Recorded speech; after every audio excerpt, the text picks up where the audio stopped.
Our modern world constantly rewards the fast and the productive. Because of that, it's easy to view sleep as a biological obstacle standing in the way of getting things done. When we are overwhelmed by a growing to-do list, the very first thing we sacrifice is our rest. But staying awake has a steep biological cost. When you are conscious and active, your body is in a catabolic state. Molecules are constantly oxidizing and breaking down, just to keep you moving, thinking, and functioning. This chart shows exactly what that continuous drain does to your brain. After just 24 hours without sleep, glucose levels in your prefrontal cortex, the area responsible for higher-level thinking, drop by 14%. Medical studies show that surgeons operating in this depleted state finish tasks much slower and make 20% more critical errors. To fix that daily cellular damage, the body relies on sleep. Sleep is a strictly anabolic process. When you finally close your eyes, your system switches gears to create molecules from smaller units. It balances your hormones, repairs microtears in your muscle tissue, and rebuilds skeletal and immune systems. Cutting back on those hours to squeeze in extra work is counterproductive. By skipping this repair phase, you are destroying the biological machinery you need to focus and operate at peak performance.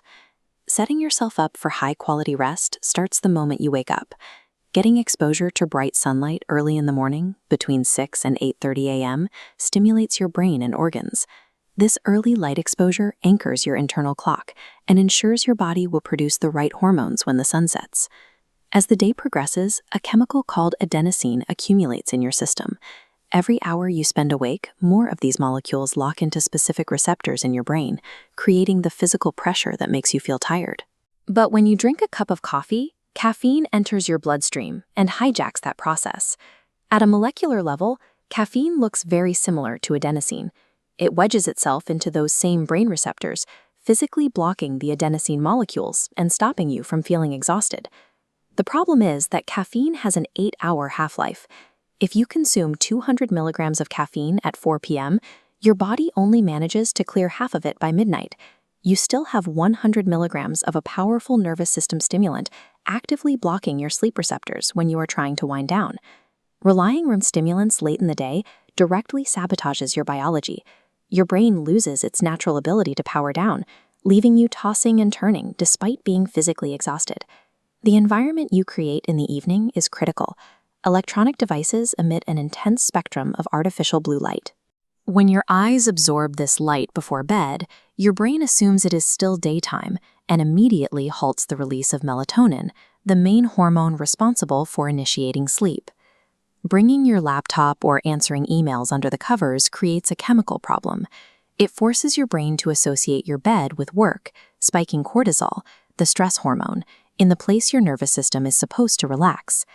To reach the deepest stages of rest, you have to treat your bedroom as a strict biological sanctuary.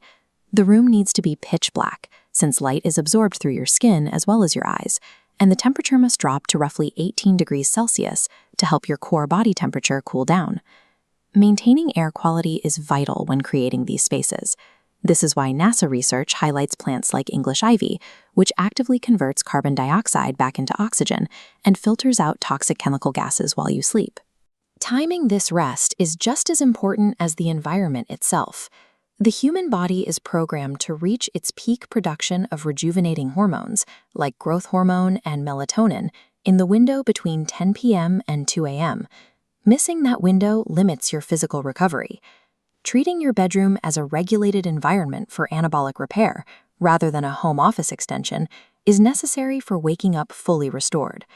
The modern workweek often convinces us we can survive on 5 hours of sleep a night and catch up by sleeping until noon on Saturday.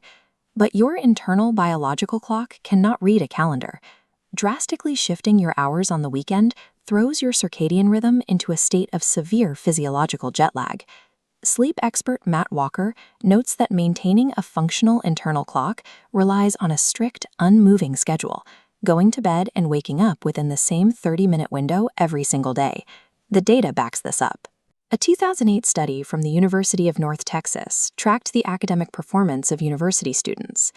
Those who maintained a strict early morning routine achieved an average GPA of 3.5, significantly outpacing the 2.5 average of those who stayed up late and slept in.